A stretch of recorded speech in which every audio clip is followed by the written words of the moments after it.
کہتے ہیں کہ ایک طوطا طوطی کا گزر ایک ویرانے سے ہوا۔ ویرانی دیکھ کر طوطی نے طوطے سے پوچھا کس کدھر ویران گاؤں ہے۔ اس نے طوطے کی بات سنی اور وہاں رک کر ان سے مخاطب ہو کر بولا، تم لوگ اس گاؤں میں مسافر لگتے ہو۔ طوطے نے کہا، لگتا ہے یہاں کسی الو کا گزر ہوا ہے۔ جس وقت طوطا طوطی باتیں کر رہے تھے عین اس وقت ایک الو بھی وہاں سے گزر رہا تھا۔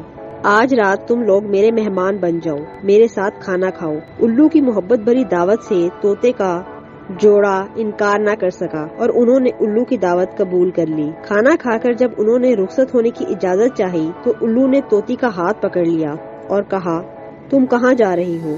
الو یہ سن کر ہنسا اور کہا، یہ تم کیا کہہ رہی ہو؟ تم تو میری بیوی ہو۔ طوطی پریشان ہو کر بولی، یہ کوئی پوچھنے کی بات ہے، میں اپنے خاوند کے ساتھ واپس جا رہی ہوں۔ اس پہ طوطا طوطی الو پر جھپٹ پڑے اور گرما گرمی شروع ہو گئی۔ قاضی جو فیصلہ کرے وہ ہمیں قبول ہوگا۔ الو کی تجویز پر طوطا اور طوطی مان گئے اور تینوں قاضی کی عدالت میں پیش ہوئے۔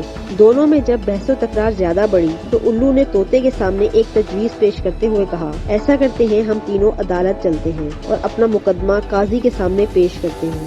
قاضی جو فیصلہ کرے وہ ہمیں قبول ہوگا۔ الو کی تجویز پر طوطا اور طوطی مان گئے اور تینوں قاضی کی عدالت میں پیش ہوئے۔ قاضی نے دلائل کی روشنی میں الو کے حق میں فیصلہ دے کر عدالت برخاست کر دی۔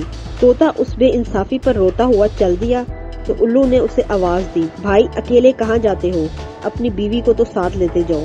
طوطے نے حیرانی سے الو کی طرف دیکھا اور بولا، اب کیوں میرے زخموں پر نمک چھڑکتے ہو؟ یہ اب میری بیوی کہاں ہے؟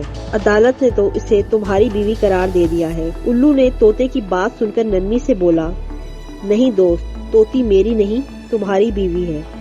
میں تمہیں صرف یہ بتانا چاہتا تھا کہ بستیاں الو ویران نہیں کرتے، بستیاں تب ویران ہوتی ہیں جب ان سے انصاف اٹھ جاتا ہے۔